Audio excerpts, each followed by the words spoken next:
Obadiah 1 and 6.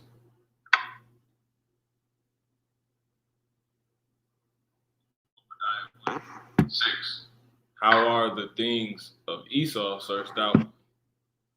How are his hidden things sought up?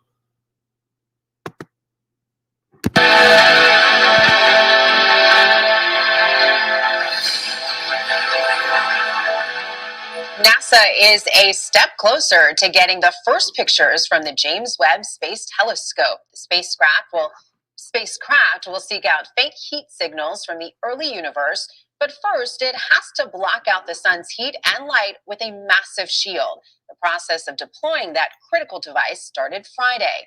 The $10 billion observatory lifted off from Kourou in French Guiana early Christmas morning. The James Webb Space Telescope is NASA's largest and most expensive scientific probe ever sent into space. Once it's fully operational, it will replace the 31-year-old Hubble Space Telescope as the world's premier space observatory. For more on this, we want to bring in CBS News senior space analyst Bill Harwood. Bill, great to see you as always. I'm obsessed with this story. Now, NASA told us before launch it would take 2 weeks to get its sunshade and mirrors deployed. We're now about halfway through that process. How is that all going? Well, first of all, Happy New Year to all of you up there in TV land. It's going great. They've been very successful so far in the deployment. As you know, getting this sunshade out, it's the size of a tennis court when fully deployed, is a major challenge, and it's where a lot of the risk was with this mission.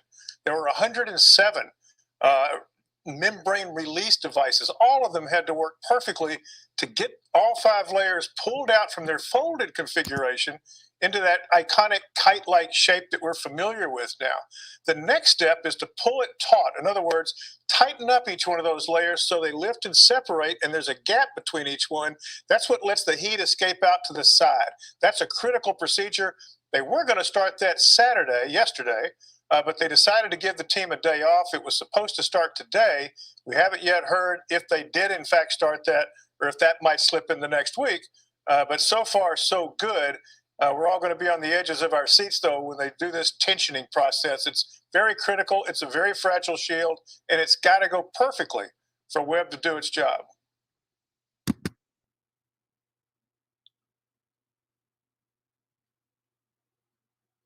So Shalom, Kal Halam La Yahweh Bashem Yahushai, Wahakudash Wakah. Dawadi Yahweh Bashem Yahushai, Wahah, Wakakudash.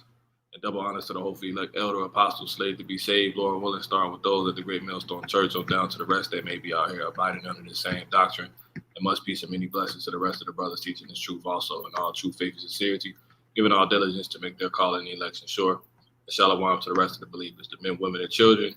Also, you men, women, and children also, and on this faith, of the Israelite race, the so-called Blacks, Latinos, and Native American Indians, the Afro people scattered abroad, ultimately shalom to the elect and 1/3, those that will go on to be found to have been of the house of David. So, quick lesson, quick message. Esau, the so-called white man, he's planning to catch the Lord. Okay, they have started this venture dealing with this telescope known as the James Webb Space Telescope, and it's, as you can see, it says it's NASA's most expensive in history. And a brother was going into this, the brother Amawan Gabar, he was going into this, and pretty much, I could see it too. That's exactly what this is dealing with. I forget how he was, his perspective. He took pretty much, he caught with, he perceived that this is actually dealing with, Israel, the Lord, ultimately. But I know he was saying this deals with us.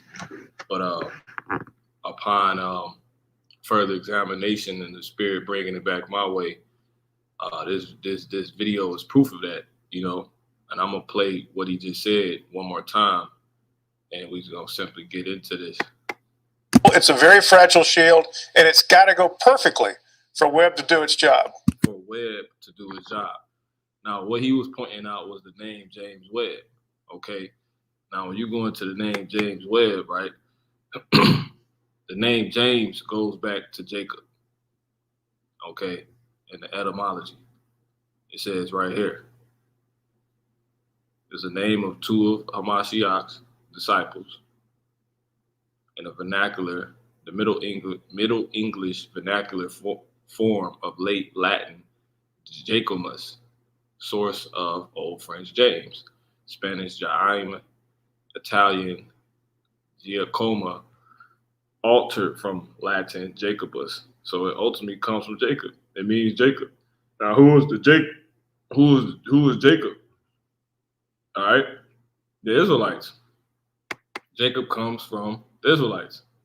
You go into the word Jacob, that's literally what it goes into. Period. The Old Testament patriarch, son of Isaac and Rebekah, and father of the founders of the 12 tribes from late Ichabus. Now, that's what King James' name is too, which I have a document that pretty much shows his name as being James now modernly. But when you look at it in the time when he was actually alive and living, it was with an I, because the I was was the only thing that existed. The letter J didn't exist. But nonetheless, I say all that to say he goes back to Jacob, the Israelites.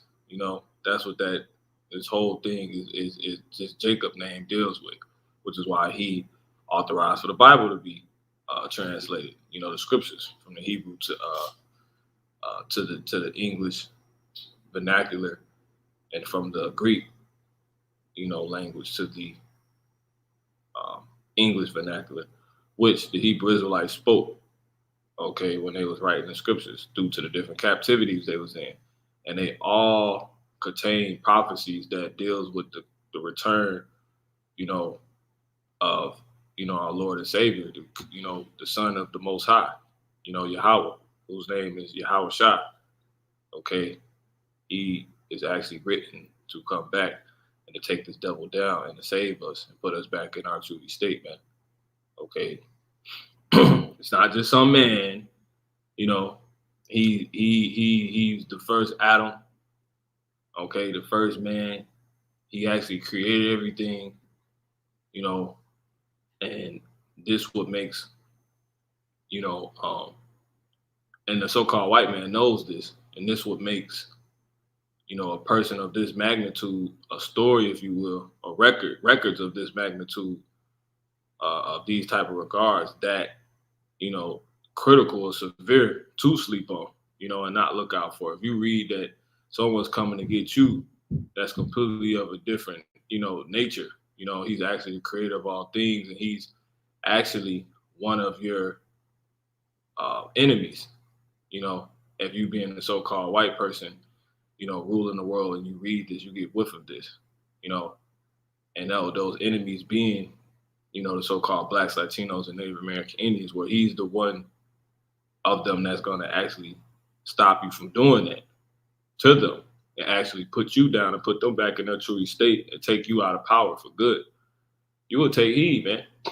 You see what I'm saying? So for those that just, still caught up in, your house, she not real, and, all that time is over with, man.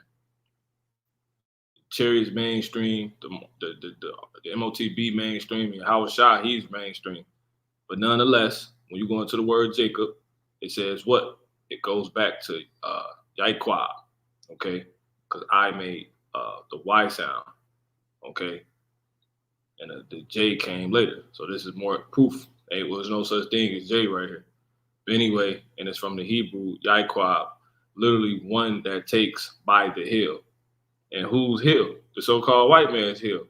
Whose hill is that in the Bible? Esau, who's the so-called white man. You see?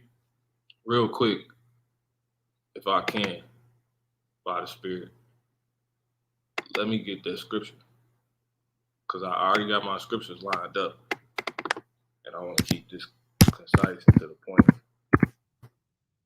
All right? Now, when you go to Genesis 25, you start at 21. It says Isaac's sons. Okay. So Isaac, okay, entreated the Lord, and Isaac entreated the Lord Yahweh for his wife because she was barren, and the Lord Yahweh was entreated of him. And Rebekah, his wife, conceived, and the children struggled together within her. And she said, "If it be so, why am I thus?" And she went to inquire of the Lord. And the Lord said unto her, "Two nations are in thy womb, and two manner of people shall be separated from thy bowels, and the one shall be stronger than the other people, and the elder shall serve the younger." And this ultimately what the so-called white man has realized a long time ago. He knows we're stronger. That's why he puts us at the bottom, we so-called blacks, Latinos, and Native American Indians, and he knows that his fate and your destiny was ultimately his destiny. You know, your destiny is his destiny. He's going to try to do everything in his power to stop it. But anyway, and when her days to be delivered were fulfilled, behold, there were two twins in her womb. This the point. And the first came out red all over like a hairy garment, and they called his name Esau. And after that came his brother out, and his hand took hold on Esau's foot. Now notice it didn't denote how or depict how this other child looked, because he came out normal. Esau came out red all over, wasted away. He looked dead. Okay, I shot Shashwa. All right, wasted away his heat, but nonetheless, that's the so-called white man. Okay, and after that, came his brother out, and his hand took hold on Esau's heel. You see that? And his name was called Jacob. And Isaac was 80 years when she bare them. Now, with that being said, when you jump back here, Jacob comes from, or Iacobus, from Hebrew, Yaiqua, literally one that takes by the heel, a supplanter. And they know that. You see? Now, that's basically what James means, man. It's dealing with the Israelites. Now, James Webb. You go into this James Webb. Okay, it says the James Webb Space Telescope is a space telescope developed by NASA with contributions from the European Space Agency and the Canadian Space Agency. The telescope is named after James E. Webb. See that? Who was the administrator of NASA from 1961 to 1968 and played an integral role in the Apollos. Now, the point of this is spiritual. The point of this telescope is to catch the Lord, is to catch the Israelites, is to trap the Lord. I'm going to play what he said one more time, and I'm going to just run through these scriptures. Very critical. It's a very fragile shield, and it's got to go perfectly for Webb to do its job. But so far, so good.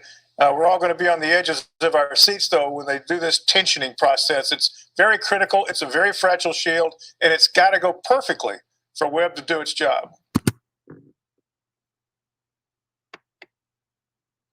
Now, when you go into the word web, it says what? Web meaning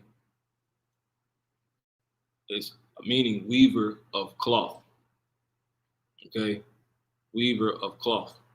Now it says what? When you go into the houseofnames.com, it is a name for a weaver, which was in turn derived from Old English word webbing, meaning a woven cloth, and was used to indicate someone employed in making, okay, we don't get it, in making, see if we can find it on here.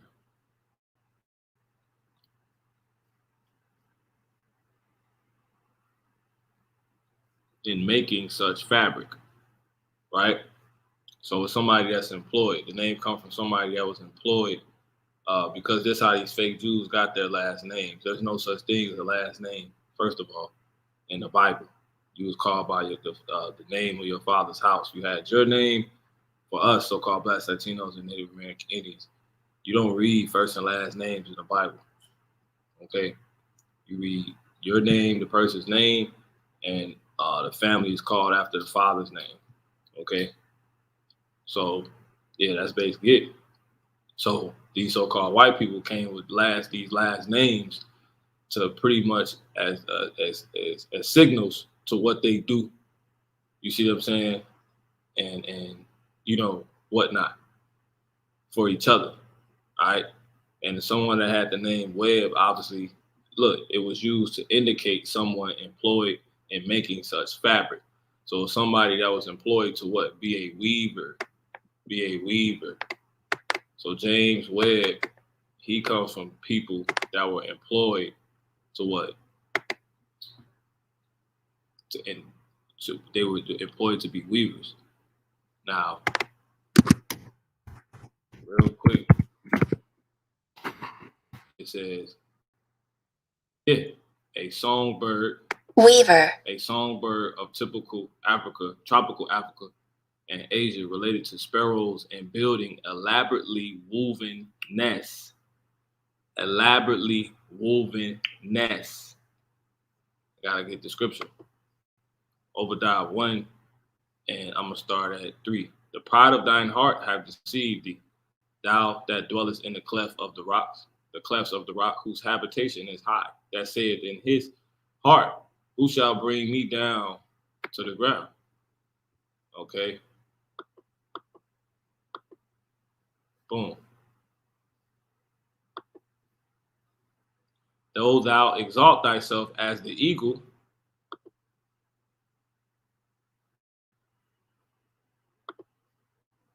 and though thou set thy nest, you see, among the stars, thence will I bring thee down.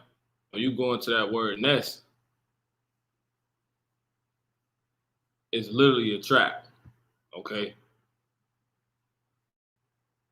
You see, nest of a bird.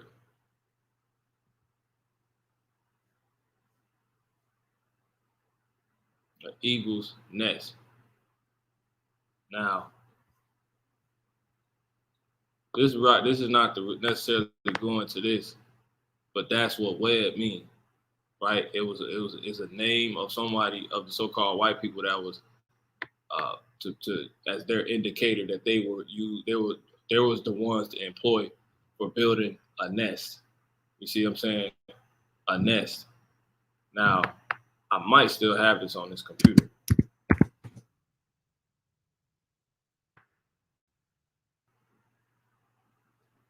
Because it don't just mean, you would think that it just mean, where, how can I say this? Birds, to have their home at or wherever. No. See if I think that's on Merriam-Webster Dictionary. Look at this. You go into it, and a placed group of weapons. See? So they're basically trying to catch the Lord, man. All right, but this went deeper than I wanted it to go, because I didn't even want to go into that. And the brother Al-Ram, he brought this out, man. But nonetheless, this is not necessarily my point. So let me jump back. Okay.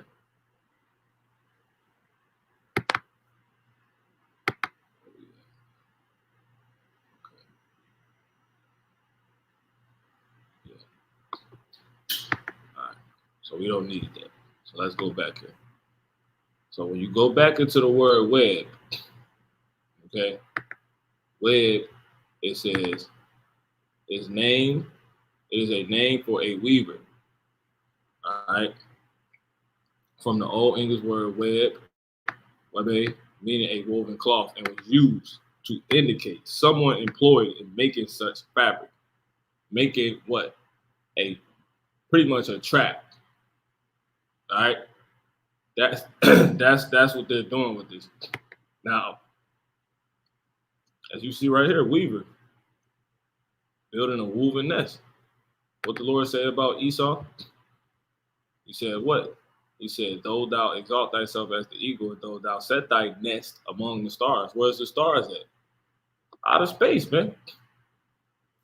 Though you set your trap, your James Webb. Webb goes in the weaver, which goes into what? A nest. So you're Esau. So you're caught, man. You're done.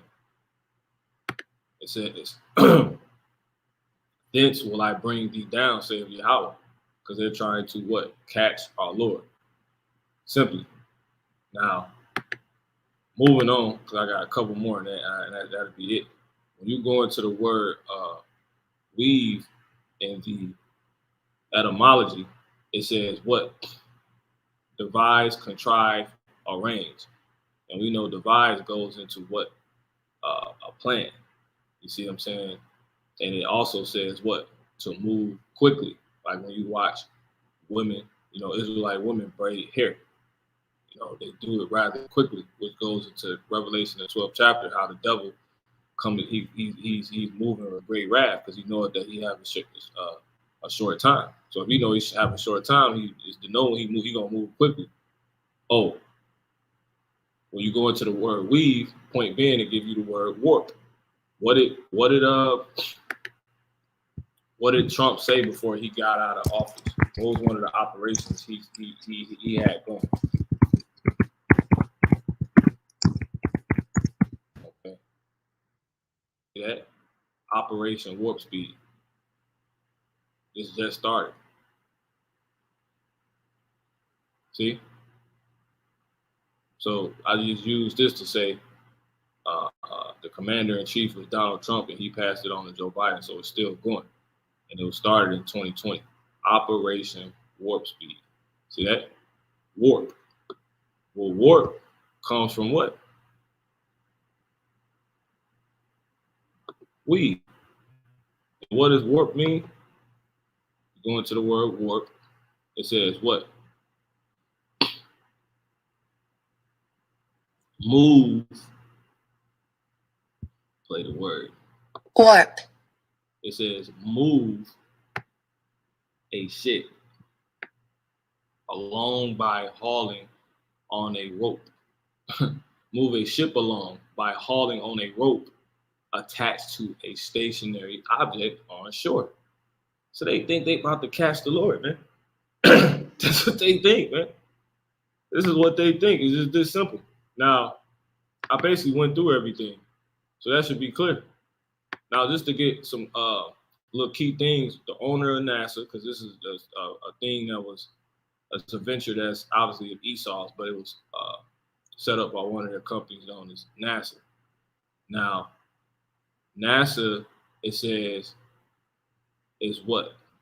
It's John F. Kennedy Space Center Cape Canaveral Space Force Station. What do they need a Space Force for? Vandenberg Space Force Base. Now, you can actually go into, the whole history of it and all of that. Now, who this actually goes back to is Dwight D. Eisenhower. He actually signed off on that venture when he was president in the 50s. Okay. That's yeah. In wake of Sputnik, 1957, President Dwight D. Eisenhower responded to the Soviet challenge or whatever. But anyway, that's when he signed off on it. Okay. And that's when it started. Now, Dwight D. Eisenhower is important in this message because one of his quotes, I went and looked up some of his quotes. He said, this is one of his quotes: "The only way to win in World War III is to prevent it." Now, one of the noting, there's going to be a World War III. Why is they even indicating that? So all the bunkers is true because these people know that America's going to be destroyed. And then they obviously read the Bible, which we just did a class on last night, World War III in the Bible. You see that? So Esau knows what's going on, man. He know who coming back. He know who so-called backs is. And he know what his fate is and what our destiny is, which is his destiny. And that's for us to rule over everybody with everyone under us, including him. That's his destiny. And he's eventually going to get eradicated and oppressed back for everything he did. And it's going to be through the one known as Jesus Christ, so-called Yahweh Shah HaMashiach, his true name, right? In the Hebrew, man. Okay. So, yeah, the only way to win in World War III is to prevent it. Now, who's going to be responsible for bringing World War III? When we read the scriptures, it said the angels holding back the four winds. It says in Mark 12 how the Lord wished the world was already, he's come to set the world on fire, and how he wished it was already burning. So they know about him, man.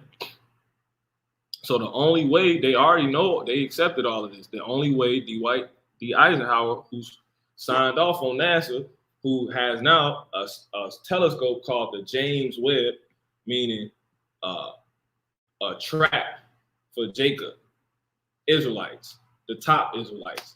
But it's, which we know is true because it's being put out of space. So they're trying to catch the one to bring all of this, you see, which is their method of preventing World War III. So Dwight D. Eisenhower signed off on NASA, and NASA is now the people who has employed what? And there's a gap between each one. That's what lets the heat escape out to the side. That's a critical procedure. They were going to start that yesterday, but they decided to give the team a day off. It was supposed to start today. We haven't yet heard if they did, in fact, start that, or if that might slip in the next week. But so far, so good. We're all going to be on the edges of our seats, though, when they do this tensioning process. It's very critical. It's a very fragile shield, and it's got to go perfectly for Webb to do its job. What job is that? See, they deal with numbers and names and dates and stuff like that. It's all code, just like their last names, man. It's all coded to each other, man. The I, the logos, everything, man. So yeah, man. Dwight D. Eisenhower signed off on NASA, who's now in a venture like this. And as we just pulled up, one of his quotes is what? The only way to win in the World War III is to prevent it. So they know America, they're going to lose. So they're trying to stop it. And who's responsible for bringing it? Yahweh Shah Mashiach and the angels. When you go into Psalms, when you go into Psalms, the 68th chapter, it tells you how the Lord is in. Matter of fact, let me just get it real quick. I don't want to butcher it. Psalm 68 and 18, 17. The chariots of God, Yahweh Bashmel Shah, are 20,000, even thousands of angels. The Lord is among them, as in Sinai, in the holy place. So there it is. Thou hast ascended on high. Thou hast led captivity captive. Who's captivity? These goddamn devils, man. Period. In America. It says, thou hast received gifts for me. And that's what? He said, I received of my Father a kingdom. He's going to give it to us. I go to prepare a place for you. I'm going to come again. You know? And I'm the good gifts, because he got gifts for everybody. And that the other gift is the sword. Thou hast received, which is for these Edomites, and chains. And thou hast perpetual chains forever, of eternity, until they're eradicated. Thou hast received gifts for men, yeah, for the rebellious also. That the Lord Yahweh Most High might dwell among them. All right? So yeah, and among who? Among the Israelites. So in order for that to be possible, he has to lead these people into captivity, which they know. So that's why he said what he said, man. The only way to win in World War III is to prevent it. All right? So yeah, the Lord already seen this, man. He said, though thou exalt thyself over thy one and foe as the eagle, and though thou set thy nest among the stars, thence will I bring thee down, saith the Lord. Because yeah, it's a telescope. So yeah, they watching, and they've been watching. Psalms 37 and 32. The wicked watcheth the righteous, and seek it to slay him. See? Once again, the only way to win in World War III is to prevent it. See? So yeah, that's basically it. Revelation 8 and 13. And I beheld an angel flying through the midst of heaven. Saying, see, flying through the midst of heaven. On what? On ships, man. Which they know. All right? They ain't never revealed it like this. It says, in the heaven means the sky, outer space.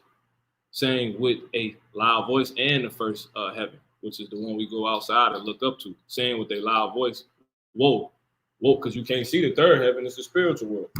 So it says, whoa. They said, saying with a loud voice, whoa, whoa, whoa. Woe means war, ultimately. Okay? And that sounds like what? If there's three of them, World War III, which is how they know. And it's how they know they're going to lose, because it's written in the Bible, man. It's in the prophecy. Okay?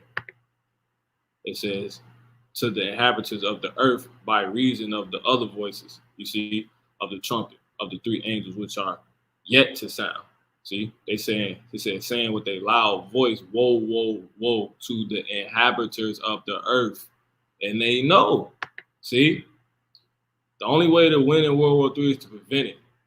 So they got to stop the angels in your house shot and the angels. And that's what they're going to try to do. So I'll rest the case here. Second Ezra 13:5. And after this I beheld, and lo, there was gathered together a multitude of men out of number from the four winds of the heaven to subdue the man that came out of the sea. See? Because they're going to be responsible for getting those nukes shot over here. Outshine the angels. So they watching for him, watching us, and everything. But they know their fate. The only way to win in World War III is to prevent it. Now, when you read that part, it says to subdue the man that came out of the sea. Do men come out of the sea like the ocean? No. Case in point. This is a quote from Lil Wayne, okay, on Goodreads.com. It says, I'm probably in the sky, flying with the fish, or maybe in the ocean, swimming with the pigeons. See, my world is different. But the point is, the only way that could make sense is if that's talking about the sky, man. You see what I'm saying? Period. The equivalent of his wordplay there and how it makes sense, you know, how it's the equivalent here. So don't act like you don't understand it, man. You know, he's coming out to sea. It's precipitation out in outer space. It's wet up there. So yeah. And after this, I beheld, and lo, there was gathered together a multitude of men of number from the four winds of heaven to subdue the man that came out of the sea. So yeah, man, that's what they're trying to do, but you can't catch our Lord. You're gonna die. Okay, and they're going to tell you this. They're gonna be shot down from the sky. So they ain't gonna get them ultimately. You see what I'm saying? You ain't gonna be able to catch him, because it tells us in Revelation, the first chapter, how he's gonna come basically to the surprise of everybody. They ain't gonna be able to get him. So Lord willing, it's been edifying. I'm gonna say, call alarm light, how about some shot. All right, shalom.